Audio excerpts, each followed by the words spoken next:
تو لاکھوں ہی کروڑوں روپے لگاتا ہے اور پھر خوش بھی ہوتا ہے. کہیں مرغوں کی لڑائی، کہیں بٹیروں کی لڑائی، کہیں اونٹوں کی، کہیں جلسے، بیلوں کے جلسے. یہ ویسے اس ایریے میں مجھے پتہ چلا ہے بیلوں کے بھی جلسے ہوتی ہیں، بیلوں کے جلسے، گھوڑوں کی دوڑ.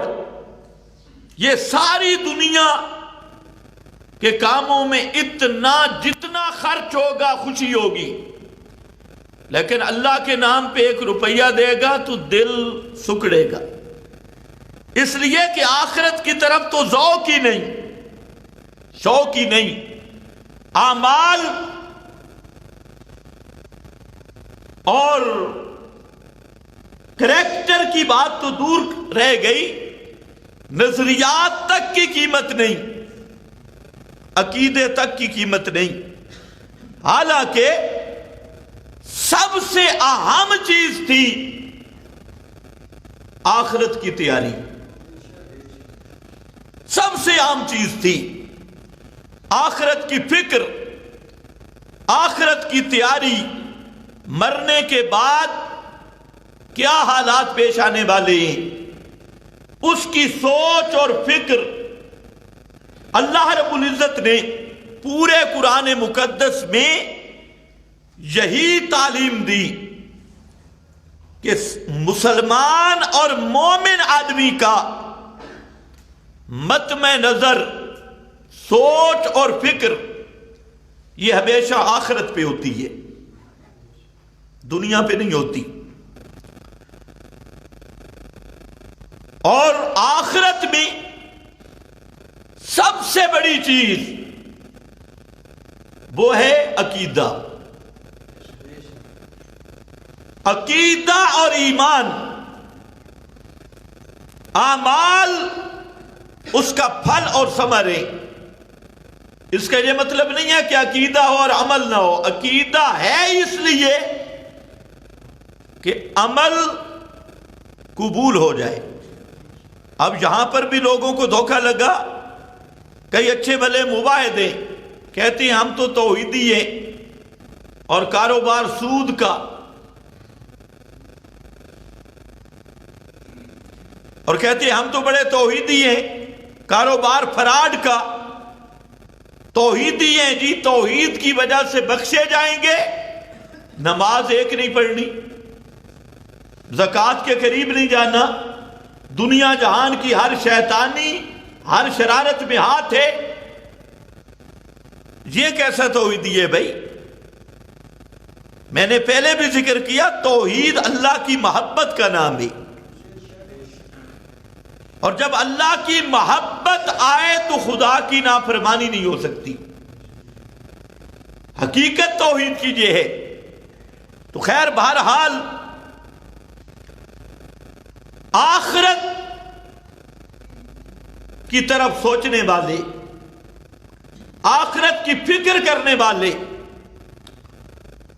ان کے لیے اللہ رب العزت کا سب سے اہم پیغام جو ہر آدمی کو سمجھنا ہے، وہ اتنا اہم پیغام ہے کہ دن میں اللہ کے حکم کے مطابق بار بار بار بار بار بار اس کا اہتمام کیا گیا.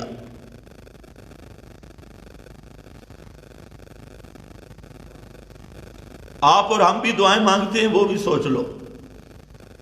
اور اللہ نے ایک دعا ہمیں سکھائی اور حکم دیا کہ ایک بار نہیں، بار بار مانگنی ہے. اور وہ کیا ہے؟ اہدنا الصراط المستقیم. اہدنا الصراط المستقیم. ہر کام سے اہم کام اور ہر ایک کو پابند کیا، ایمان کے دعوے دار کو، کہ یہ دعا مانگ، ہر نماز میں مانگ. اور نمازیں کتنی ہیں؟ 5. صبح نیند سے بیدار ہو، مانگ اہدنا الصراط المستقیم۔ سورج ڈھلنے لگے، مانگ اہدنا الصراط المستقیم۔ سورج عصر پہ چلا جائے، مانگ اہدنا الصراط المستقیم۔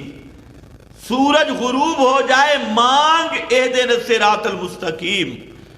رات کی شروعات، سونے کا وقت آ جائے، مانگ اہدنا الصراط المستقیم۔ معلوم ہوتا ہے اس میں کوئی خاص راز ہے، اور صرف ایک دفعہ نہیں، ہر رکعت میں مانگ، بار بار مانگ اہدنا الصراط المستقیم۔ اور معنی کیا ہے؟ اللہ چلا ہم کو صراط مستقیم پر، چلا ہم کو صراط مستقیم پر، اہدنا الصراط المستقیم۔ اسی راستے پہ چلانا، صراط مستقیم پہ چلانا، اسی پہ قائم رکھنا۔ اب سوچنے کی بات ہے کہ دعا ایک ہے، اہدنا الصراط المستقیم، اور 5 وقت بار بار اس کا تکرار ہے، بار بار اس کا تکرار ہے۔ تو اس میں راز کیا ہے؟ مسئلہ کیا ہے؟ باقی کسی دعا کا اس طرح تکرار نہیں، لیکن یہ آپ کو آتی ہے نا، یہ تو میرا خیال ہے سب کو آتی ہے، اہدنا الصراط المستقیم۔ اگر سوچا جائے تو پورا قرآن ہے اس میں۔ وجہ یہ ہے کہ دنیا کی چیزیں یہ نمونہ ہے آخرت کا، اور آخرت میں جہنم کا جو پل ہے اس کا نام ہے پل صراط، اس کا نام ہے پل صراط۔ یہ جہنم کے اوپر پل رکھا ہے، اور یہ ادق من الشعر، بال سے زیادہ باریک ہے، ادق من الشعر، اور تلوار سے زیادہ تیز ہے، اس کی دھار تلوار سے زیادہ تیز اور بال سے زیادہ باریک، اور یہ جہنم کے اوپر رکھا ہوا ہے، اور فاصلہ ہے 3000 سال کا۔ جو جنت میں جائے گا تو اس پل کو کراس کر کے جائے گا،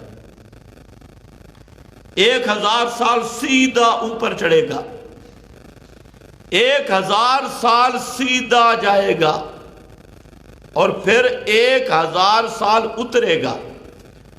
جب اتر جائے گا تو آگے جنت ہوگی۔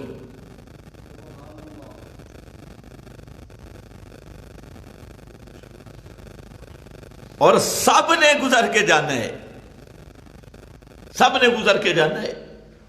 اب ذرا سوچو یہ مشکل ہوگا یا آسان ہوگا؟ جی، بال سے زیادہ باریک، تلوار سے زیادہ تیز، اور جہنم پہ 3000 سال چلنا ہوگا۔ مسلم شریف کی حدیث میں اس پل صراط کی وضاحت ہے، اور احادیث میں بھی یہ جانا ہوگا۔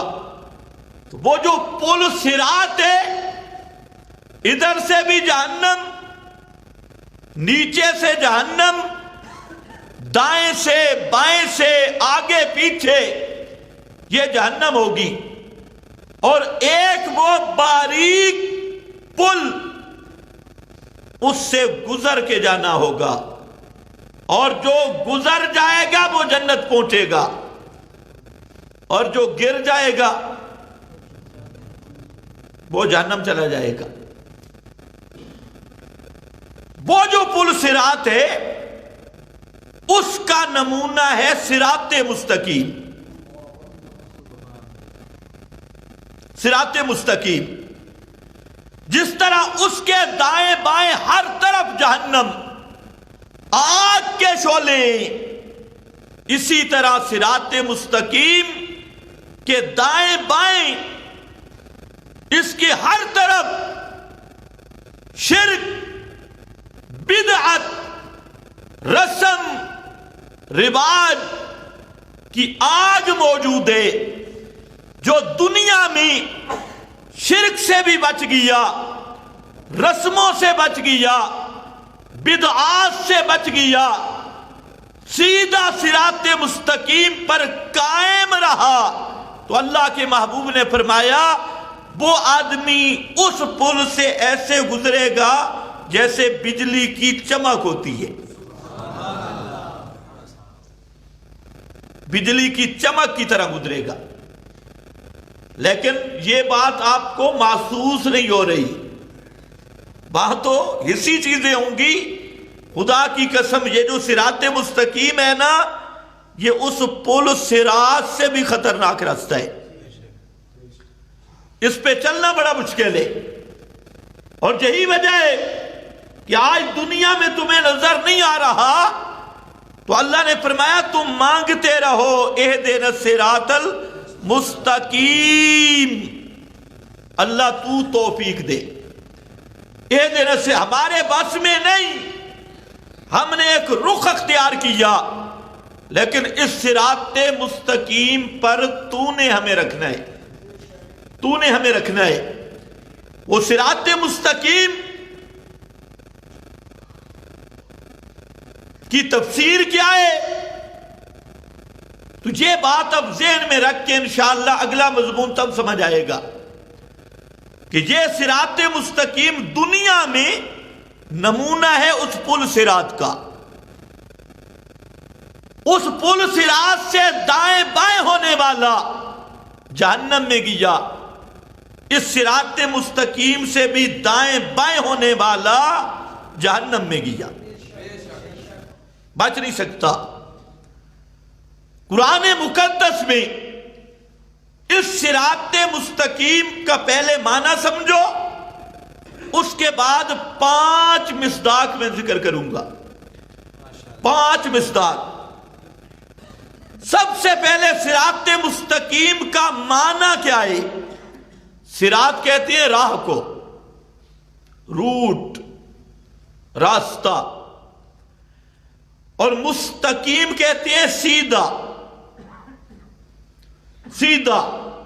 اس میں صراط مستقیم یہاں پر علماء فرماتے ہیں کہ 3 شرطیں صراط مستقیم تب بنتا ہے. نمبر 1 کہ وہ راہ سیدھا ہو، اس میں کوئی موڑ نہ ہو. نمبر 2 کہ وہ راستہ مختصر ہو. نمبر 3 وہ راستہ کشادہ ہو. 3 شرطیں ہوں تو اس کو کہتے ہیں صراط مستقیم. ایک راہ سیدھا ہو، اگر کہیں موڑ آ جائے نا تو آدمی راستہ بھول جاتا ہے. بالکل سیدھا راستہ، منزل تک سیدھا چلتا جائے. اور دوسرا مختصر ہو تاکہ چلنے والا اس پہ تھک نہ جائے.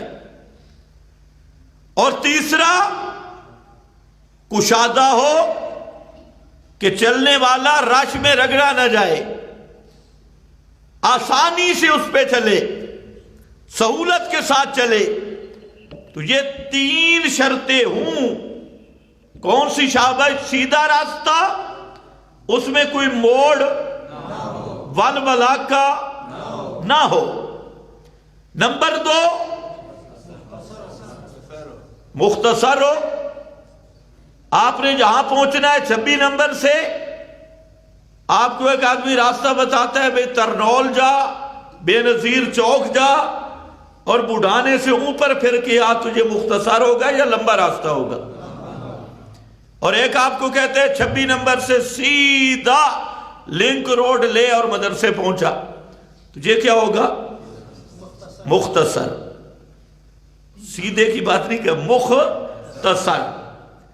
سیدھے اس میں موڑ نہ ہو، مختصر ہے اس میں طوالت نہ ہو، اور ہو بھی کشادہ، راستے پہ ایکسیڈنٹ بھی نہ ہو، رش بھی نہ ہو. راستہ تنگ ہو تو چلنے والا پریشان ہو جاتا ہے. تو یہ ایسا راستہ صراط مستقیم جو جنت میں جانے والا ہے، تو وہ کون سا صراط مستقیم ہے جو ہے بھی سیدھا، ہے بھی مختصر اور ہے بھی کشادہ؟ مطلب کیا کہ اس میں کوئی کہیں موڑ نہیں، کہیں اس پہ چلنے والا تنگ نہیں، اس پہ چلنے والا کہیں بھولتا نہیں، کہیں دھوکے اور فراڈ کا شکار نہیں ہو سکتا، اس پہ چلنے والا کہیں پریشان نہیں ہوتا، اور اس کا چلنے والا تھکتا نہیں، سیدھا جاتا ہے. تو یہ ہے صراط مستقیم، وہ راستہ. لیکن اللہ نے وہ صراط مستقیم کی وضاحت کرتے ہوئے پہلے نمبر پہ ذکر کیا. صرف میں ایک آدھ آیت پیش کر کے اپنا اس دعویٰ کو دلیل کے ساتھ مبرہن کروں گا. پہلا صراط مستقیم کا مصداق قرآن مقدس نے بیان کیا ہے القرآن.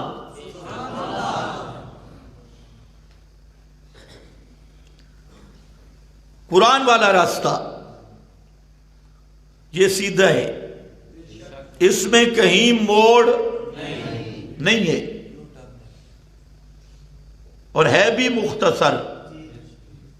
اس پہ چلنے والا تھکتا. یہ تین عنوان ذہن میں رکھو، تینوں پہ میں نے گفتگو کرنی ہے. تھکتا نہیں، اور تیسرا کشادہ ہے، اس پہ چلنے والا تنگ نہیں ہوتا، کشادہ ہے. اب قرآن سے پوچھو، فرمایا ان ھذا القرآن یہدی للتی ہے یا اقوم، یہدی للتی ہے یا اقوم. ان ھذا القرآن، اے لوگو یہ قرآن، یہدی وہ راستہ بتاتا ہے یا اقوم، جو صرف قائم بھی نہیں بلکہ کیا ہے؟ اقوم، بالکل سیدھا راہ ہے، سیدھا راستہ جو سیدھا جنت جا رہا ہے، جس میں کوئی موڑ نہیں. اقوم. اور دوسرے مقام پہ فرمایا فاستمسک بالذی اوحی الیک انک علی صراط مستقیم. فاستمسک، میرے پیغمبر، فاستمسک، مضبوطی سے تھامو، زور سے تھامو. پنجابی معنی جھپا مارو، چنگل لگاؤ. کس کو؟ فاستمسک بالذی اوحی الیک، القرآن. اس قرآن کے ساتھ چنگل لگاؤ، مضبوطی سے تھامو. انکا علی صراط مستقیم. تو یہاں پر بتا دیا استمساک بالقرآن، اس کا نام ہے صراط مستقیم.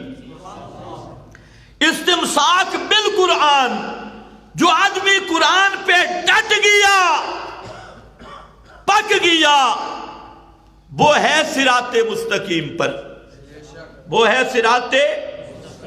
اور قرآن کے دائیں جہنم کے راستے، قرآن کے بائیں جہنم کے راستے، اور قرآن یہ جنت کا راستہ ہے، یہ صراط مستقیم ہے. اب وہ پل صراط کو بھی ذہن میں لے آؤ.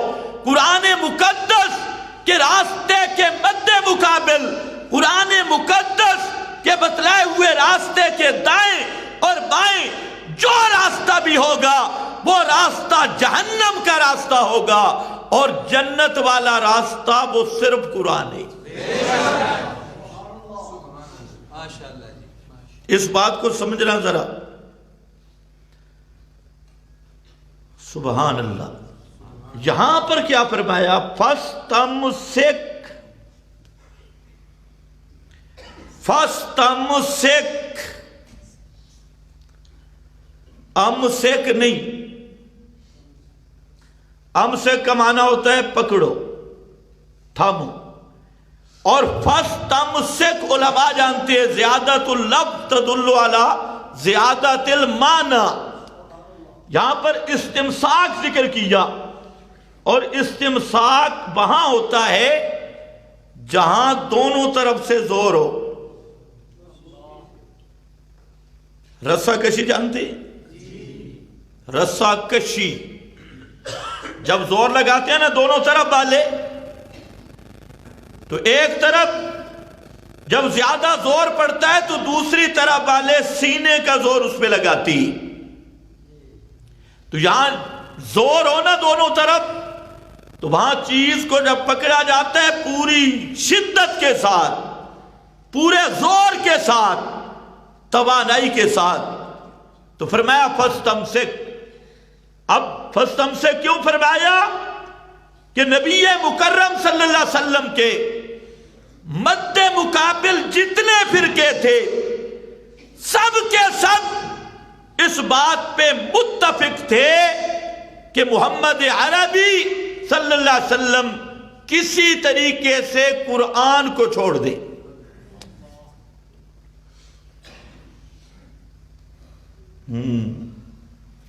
یہودی بھی کہتے تھے قرآن کو، عیسائی بھی کہتے تھے قرآن کو چھوڑ دے، مکہ کے مشرک بھی کہتے تھے قرآن کو چھوڑ دے۔ یہودی کہتے قرآن کو چھوڑیں تورات کی طرف آئیں، عیسائی کہتے قرآن کو چھوڑیں ہماری کتاب انجیل کی طرف آئیں، مکہ والے مشرک کہتے قرآن کو چھوڑیں ہمارے اکابر کی طرف آئیں، ہمارے بزرگوں کی طرف آئیں۔ یہودیوں کی دعوت اپنی، عیسائیوں کی دعوت اپنی، مکہ کے مشرکوں کی دعوت اپنی، ہر ایک زور لگا رہا تھا کہ پیغمبر کریم کسی طرح قرآن کو چھوڑ دے۔ اللہ نے فرمایا میرے پیغمبر فَاسْتَمْسِكْ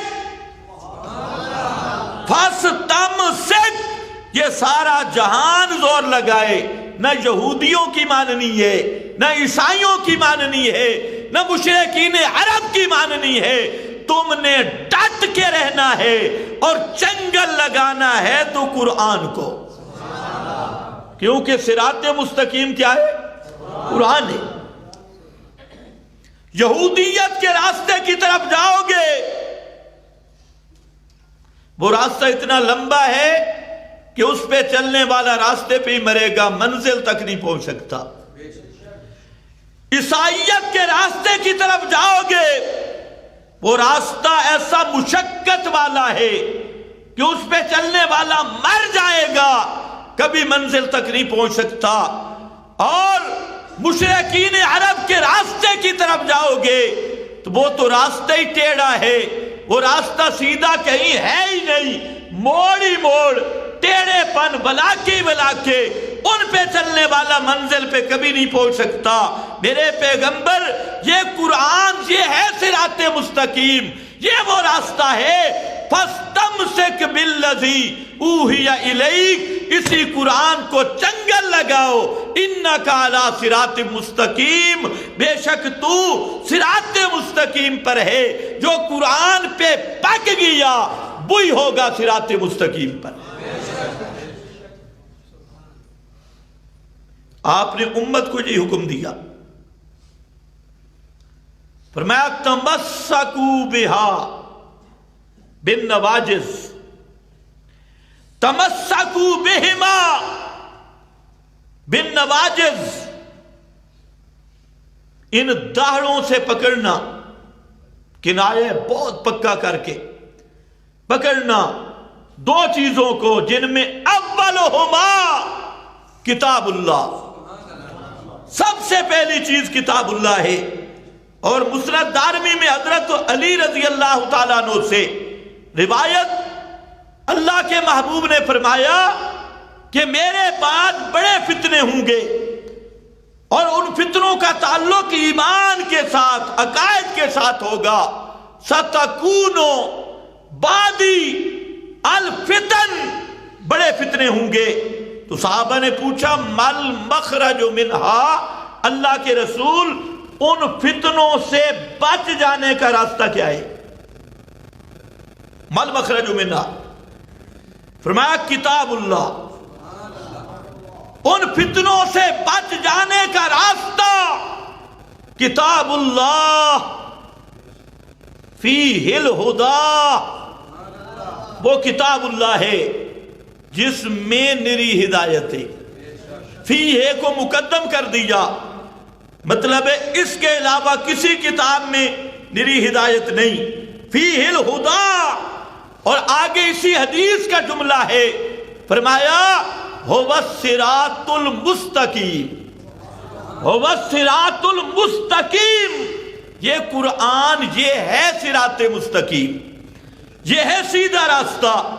تو اب کیا مانگتے ہیں؟ اہدنا الصراط اہدنا الصراط سارے پڑھو اہدنا الصراط۔ تو معنی کیا ہوگا؟ اللہ اس قرآن پہ پکا رکھنا۔ رات دن ہم یہ دعا کرتی ہیں، یا اللہ اس قرآن پہ پکا رکھنا، اہدنا الصراط المستقیم، اسی پہ پکا رکھنا۔ کیوں کہ اس دنیا میں جتنے شیاطین جس شکل میں ہیں، من الجنت والناس، انسانی شکل میں، جنات کی شکل میں، مولویوں کی شکل میں، پیروں کی شکل میں، گدی نشینوں کی شکل میں، اور اسی طرح بسترا کمپنی کی شکل میں جتنے شیاطین اس زمین پہ پھر رہے ہیں، ان کا سب سے بڑا مشن ہے کہ کسی طرح ان کو قرآن سے ہٹا دیا جائے۔ یہ مشن ہے یا نہیں؟ ان کو قرآن سے ہٹا دیا جائے۔ سب سے بڑی محنت دنیا میں اس وقت یہی ہو رہی ہے کہ اس امت کو قرآن سے دور کر دیا جائے، اور قرآن مقدس کو یہ نہ سمجھے۔ تو اللہ نے اس امت کے خصائص میں یہ رکھا، رات دن کہ اللہ قرآن پہ پکا رکھنا، اہدنا الصراط المستقیم، اور قرآن سے ہٹ کے جتنے راستے۔ پہلی بات تو ذرا آسانی سے سمجھ آ گئی، اس کو ذرا سن سکتے ہو تو سنو۔ جتنے راستے، چاہے وہ المحند شریف کی شکل میں، مولوی کی کتاب، پیر کی کتاب، جھوٹے کذاب راوی کی روایت، جھوٹے مورخ کی تاریخ کی گپ شپ، اپنے بزرگ اور پیر کی تحریر اور دستخط، کسی کے باپ دادا نانا کے ملفوظات اور فرمودات جو قرآن سے ٹکرائے، کعبہ کے رب کی قسم وہ سب جہنم کا موجب ہیں، اور وہ جہنم کے راستے ہیں۔ جنت کا راستہ صرف قرآن ہے۔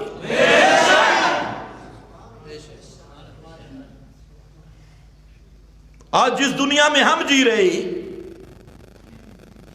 اس میں آپ مولویوں کی گفتگویں سنیں، کوئی روایتوں کی وجہ سے گمراہ، کچھ کتابڑیوں کی وجہ سے گمراہ، اور ہر فرقے کی اپنی کتابیں ہیں ماشاءاللہ۔ آپ کے ہاں المحند آپ کے گلے میں پڑی ہوئی ہے۔ اب یہ المحند ہے کیا؟ بہت سارے ساتھی اوپر دیکھتے ہیں المحند کیا ہے؟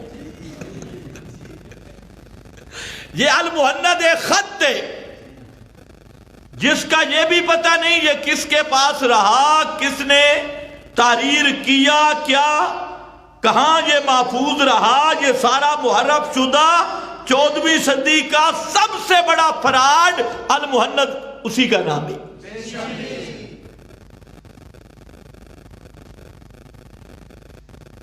مزے کی بات ہے، المہند کا رسالہ جب لکھا گیا نا، لکھا 20 سال بعد میں گیا اور تصدیق 20 سال پہلے کے اوپر موجود ہے۔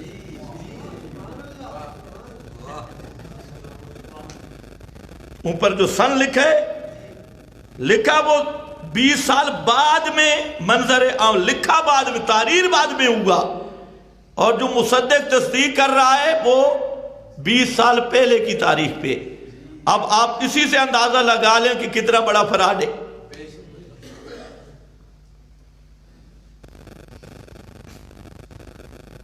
لیکن اب یہ گلے پڑ گئی ہے مولویوں کے،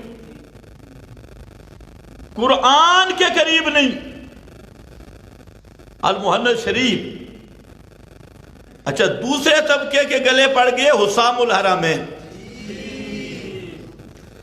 اب ان میں لڑائی ہے، کچھ 6-7 فرقے بن گئے، کہتے ہیں جو حسام الحرمین نہ مانے ہم اسے بریلوی نہیں مانتے،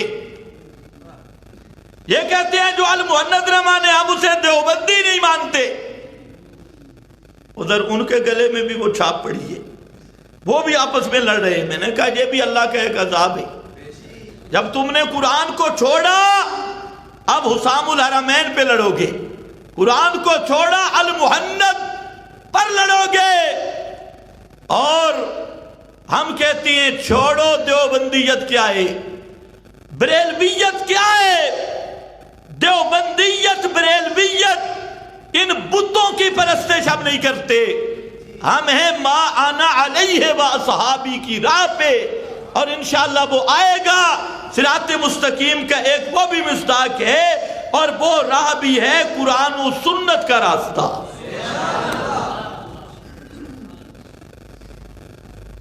آج جتنے مناظرے ہوتی یہی ہوتے ہیں، تیرے مولوی نے یوں لکھا، وہ کہتے ہیں تیرے مولوی نے یوں لکھا، وہ کہتے ہیں تیرے شیخ الحدیث نے یوں لکھا، وہ کہتے ہیں تیرے شیخ الحدیث نے یوں لکھا، تمہاری کتاب میں یوں لکھا، تمہاری کتاب میں یوں لکھا۔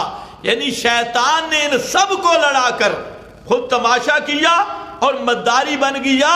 اور میرا سوال ہے اسم اللہ سے، اگر میرا بزرگ غلطی کر جائے یا تیرا بزرگ غلطی کر جائے تو کیا اس غلطی کی اتباع کرنے والا وہ صراط مستقیم پہ ہوگا؟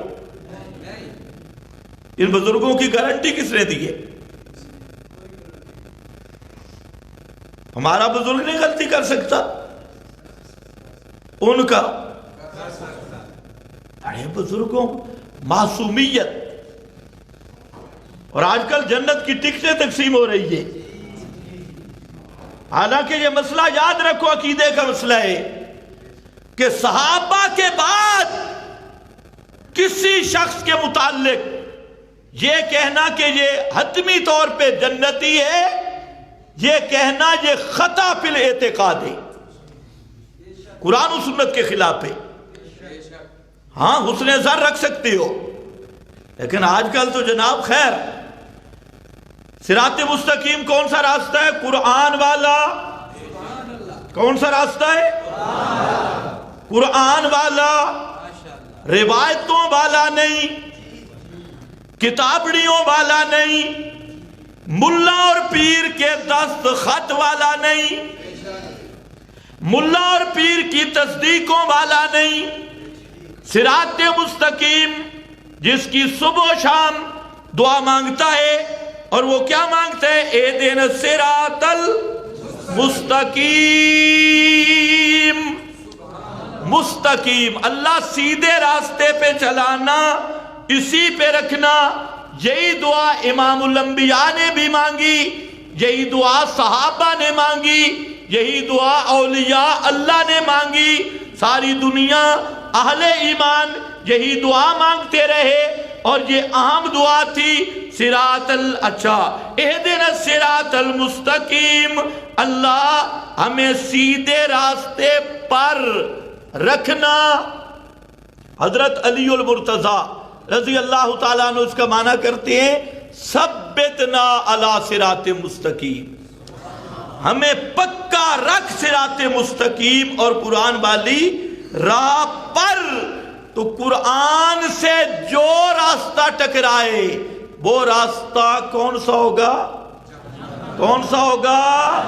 کون سا ہوگا؟ جہنم والا. وہی جہنم کے شعلے ہوں گے. دوسرا مصداق اہدنا الصراط المستقیم ہے بات وہی. قرآن پورے کا پورا، القرآن کلہ فی التوحید. ابن العز الحنفی اس کے یہ سنہری حروف فرماتے القرآن کلہ فی التوحید. یہی بات ملا علی قاری نے لکھی، القرآن کلہ فی التوحید، پورے کا پورا قرآن اول سے لے کر آخر تک مسئلہ توحید بیان کر رہا ہے. اول سے لے کے آخر تک قرآن کا موضوع کیا ہے؟ مسئلہ ہے توحید. کون سا مسئلہ؟ مسئلہ ہے توحید. آج تو جناب نام توحید کا لینا مشکل ہے. توحید توحید توحید توحید، یہ پورا قرآن توحید ہے. القرآن کلہ فی التوحید. کہتے ہیں ان کو تو توحید کے علاوہ کوئی موضوع ہی نہیں آتا. ہم کہتے ہیں اللہ نے کوئی اور موضوع بیان ہی نہیں کیا. قرآن پورا کس میں ہے؟ توحید میں. القرآن کلہ فی التوحید. یہ میری بات نہیں، یہ شارح عقیدہ طحاویہ اس کی بات ہے، ملا علی قاری کی بات ہے. اور امام رازی جس نے 30 جلدوں میں تفسیر لکھی، اس نے عجیب جملہ لکھا، لا مقصود من هذا الكتاب الشریف الا الحرف الواحد وهي اللہ تعبدوا الا اللہ. کہ یہ پورا قرآن اس کا مقصد ایک ہی ہے اور وہ ہے اللہ تعبدوا الا اللہ. الا اللہ، یہی مسئلہ ہے. اور رازی نے یہاں لکھا من صرف عمرہ فی غیرہ من المسائل. اور مفتی صاحبان جو دوسرے مسائل میں زندگی تباہ کر کے آیا اور یہ مسئلہ بیان نہیں کیا، قد خواب و خسرا، اس نے پوری زندگی تباہ کر لی. اس پوری زندگی ڈھنگرا تے آٹا بیٹے تباہ کر کے آیا. قد خواب و خسرا. توحید ہے. تو صراط مستقیم کا بھی دوسرا مصداق توحید ہے. صراط مستقیم کا بھی دوسرا مصداق، کیونکہ قرآن کا بیان توحید ہے تو صراط مستقیم کا بیان بھی کیا بن گئی؟ توحید ہے.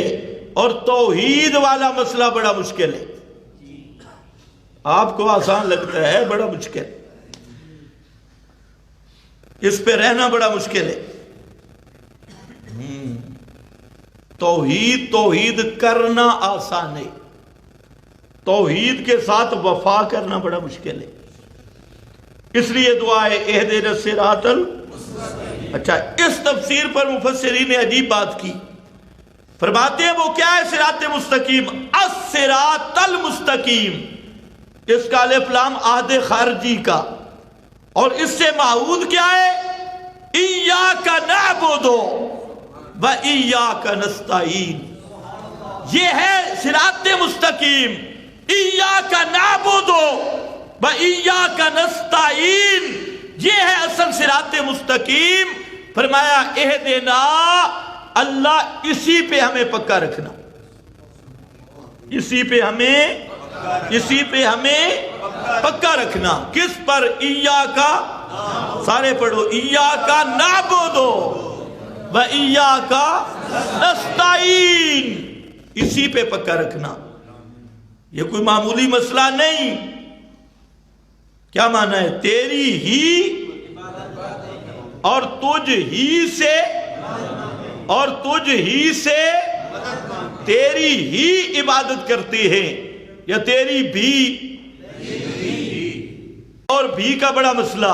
قرآن مقدس نے اس مسئلہ کو کئی عنوانات کے تحت جہاں ذکر کیا کہ صراط مستقیم سے مراد اللہ رب العزت کی خالصتاً توحید والا مسئلہ، توحید الہی کا مسئلہ سورہ مریم میں وہاں پر پوری تفصیل کے ساتھ اس مضمون کو لایا کہ صراط مستقیم کا مصداق کیا ہے۔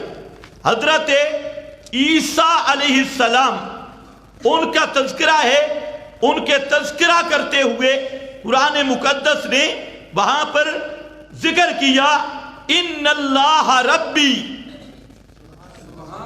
ان اللہ ربی بربکم ھذا صراط مستقیم، ان اللہ ربی بربکم ھذا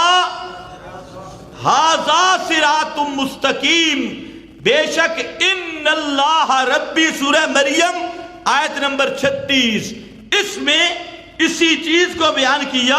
حضرت عیسیٰ علیہ السلام کا لمبا واقعہ اس میں ذکر کیا کہ حضرت عیسیٰ کے بارے میں لوگوں کو دھوکہ لگ گیا تھا، بعض ان کو الہ کہتے، بعض ان کو گالیاں نکالتے۔ اللہ نے ان کی پوری شخصیت کو بیان کیا اور ان کی دعوت کو بیان کیا، لیکن اس سے پہلے مسئلہ حیات ممات ذکر کیا۔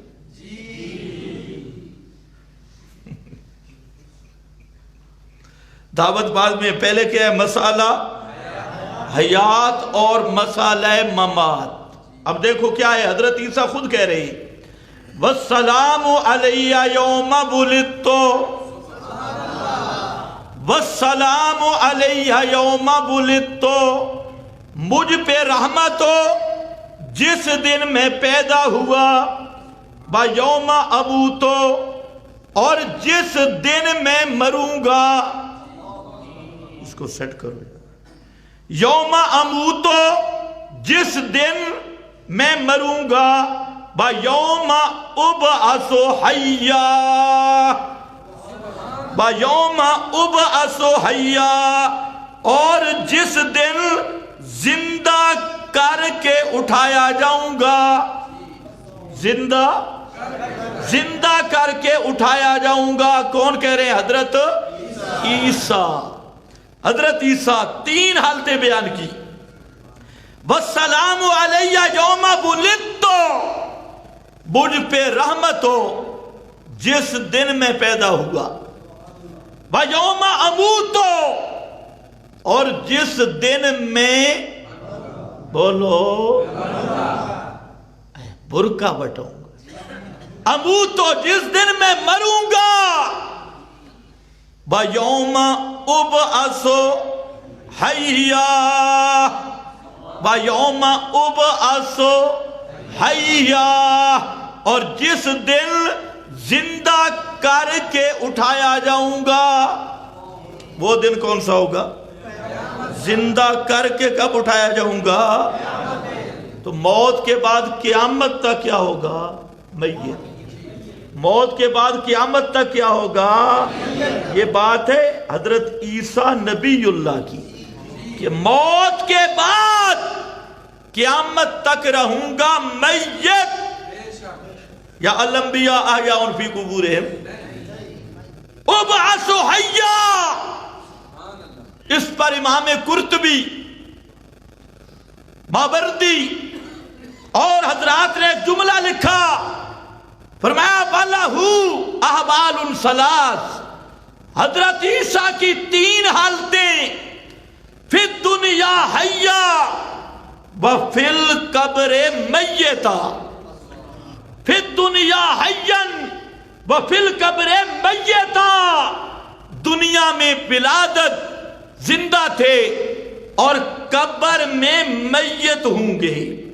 فی القبر، فی القبر، قبر بھی لفظ میت بھی بات نبی کی، فی القبر میتا، قبر میں کیا ہوں گے؟ میت ہوں گے، اور قیامت کے دن پھر زندہ ہوں گے۔ کتنا صاف مسئلہ تھا اور مولویوں نے گڑبڑ کیسے کیا۔ قبر والے زندہ ہیں، ماشاءاللہ، قبر والے انکم بعد ذالک لمیتون ثم انکم یوم القیامت تبعثون، قیامت کے دن تم سب اب اس دنیا والی زندگی کے بعد سارے ہو جاؤ گے میتون، میت بن جاؤ گے، پھر زندہ کب ہوگے؟ یوم القیامت تبعثون۔ کتنا صاف مسئلہ ہے۔ حضرت یحییٰ کے بارے میں ہے، یحییٰ پیغمبر کے بارے میں سلام علیہ یوم ولدا و یوم یموت و یوم یبعث حیا، یہ تین حالتیں حضرت ابراہیم کے بارے میں آیا، الذی یمیتنی ثم یحیین، ثم یحیین۔ اس پہ سب مفسرین نے لکھا ثم یحیین یوم القیامہ، پھر مجھے زندہ اللہ وہ ہے جو مجھے مارے گا اور موت کے بعد قیامت کے دن زندہ کرے گا۔ موت کے بعد کب زندہ کرے گا؟ حضرت ابراہیم نبی ہیں یا نہیں؟ حضرت عیسیٰ، حضرت یحییٰ، یہ تو ایتے ہیں نبیوں کے بارے میں، انبیاء کے بارے میں، اور امام الانبیاء کے بارے میں انک میت و انہم میتون ثم انکم یوم القیامت عند ربکم تختصمون۔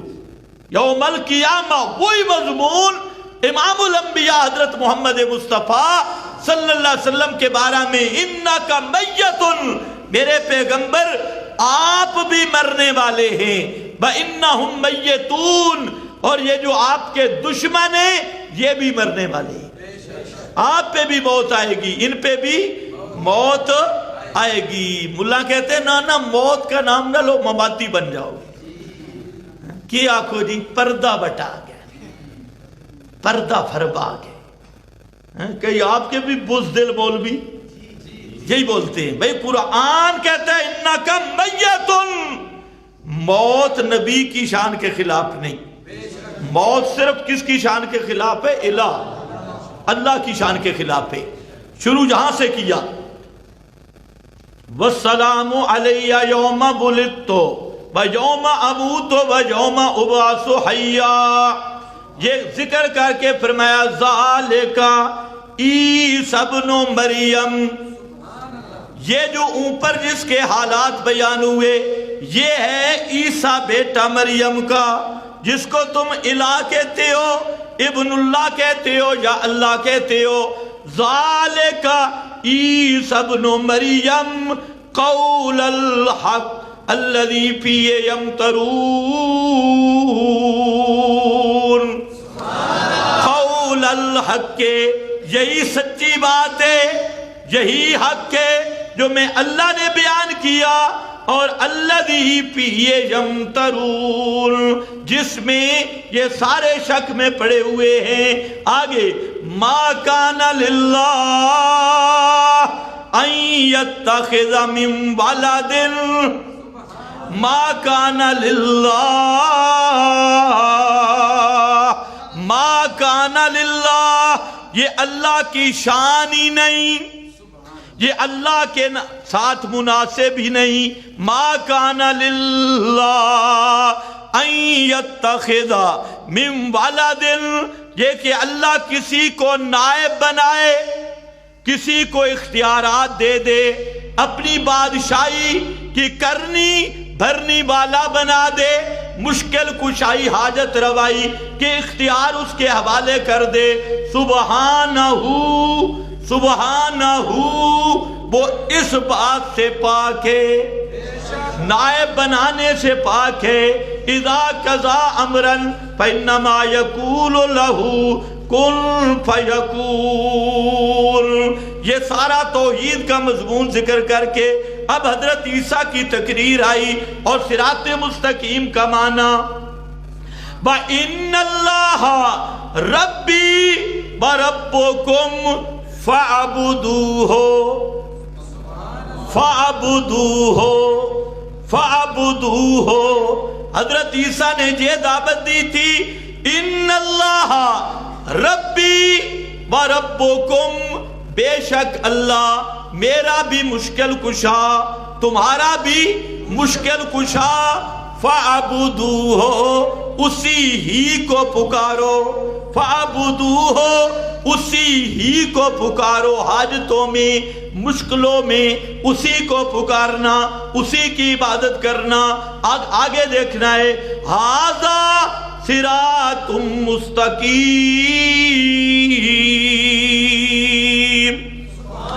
ھذا یہ ہے فَعَبُدُوهُ توحید فی العبادت، ھذا صراط مستقیم یہ ہے سیدھا راستہ، یہ ہے صراط مستقیم اور بالکل سیدھا راستہ۔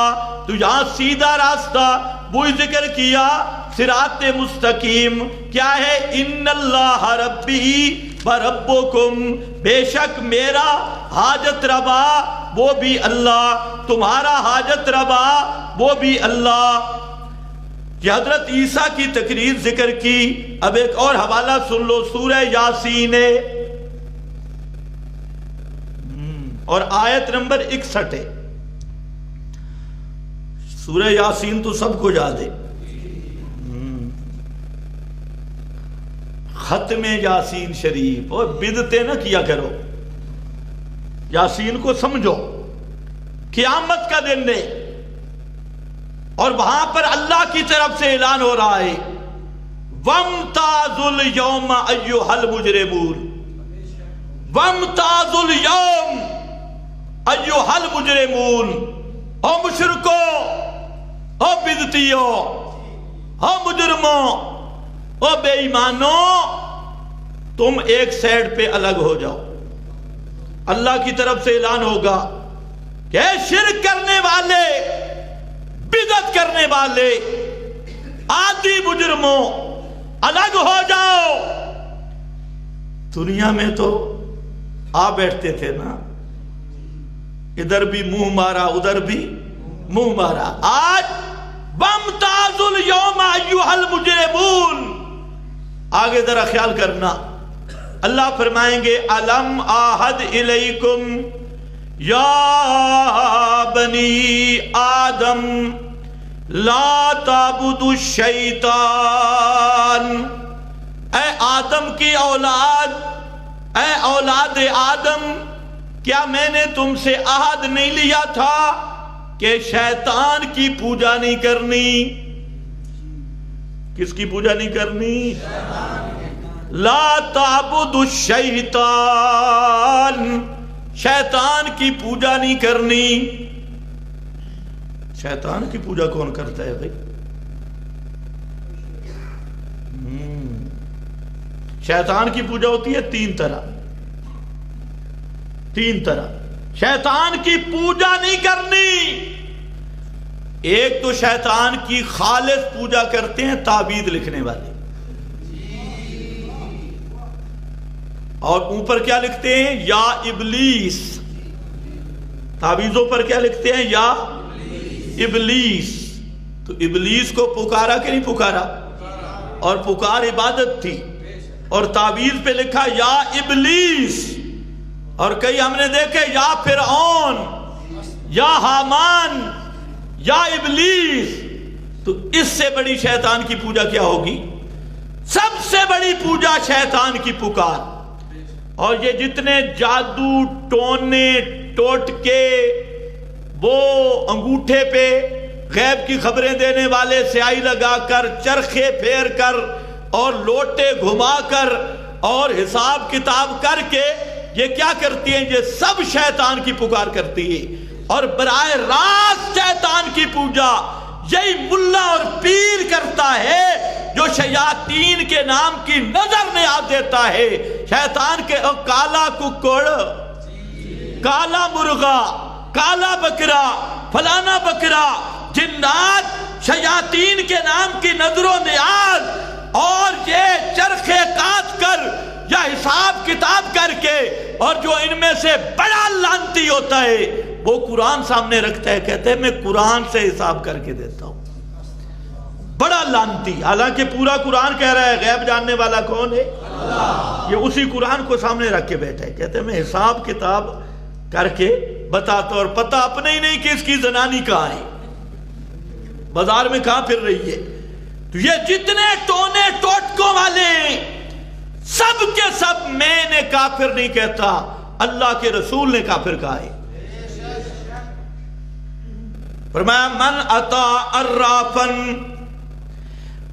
اتا الرافا, جو کسی عراف کے پاس آیا, غیب کی خبریں بتانے والا, ہتھیلیاں دیکھ کے بتائے تب, چرخے پھیر کے بتائے تب, انگوٹھے میں سیاہی لگا کر بتائے تب, یا لوٹے پھیر کے بتائے تب, پانی میں کلمے ڈال کے بتائے تب, کسی شکل میں یا قرآن مقدس کو سامنے رکھ کے حساب و کتاب کا بہانہ کرے تب.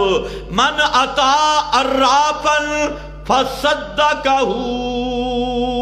وہاں پر آ کر کہتا ہے مولوی جی تو نے بڑی سچی بات کی ہے. فرمایا قد کفر بما انزل علی محمد, یہ آدمی پکا کافر ہے اور کافر بھی پورے قرآن کا ہے. جاؤ گے؟ خیال کرو خیال کرو, ہمارے ادھر بھی ایک پیر بیٹھا ہے, یہ بھی حساب کتاب. ایک تو ماشاءاللہ جہنم پہنچ چکا ہے اور یہ ابھی سامان سفر باندھ رہا ہے. اردا گرد سارے یہ غیب کی خبریں بتانے والے. یہ میرا فتویٰ نہیں, امام الانبیاء کا فتویٰ ہے, اس مفتی کا فتویٰ ہے جو ابھی بولتا نہیں اور اوپر سے تصدیق آتی ہے وکیل ہی یا رب.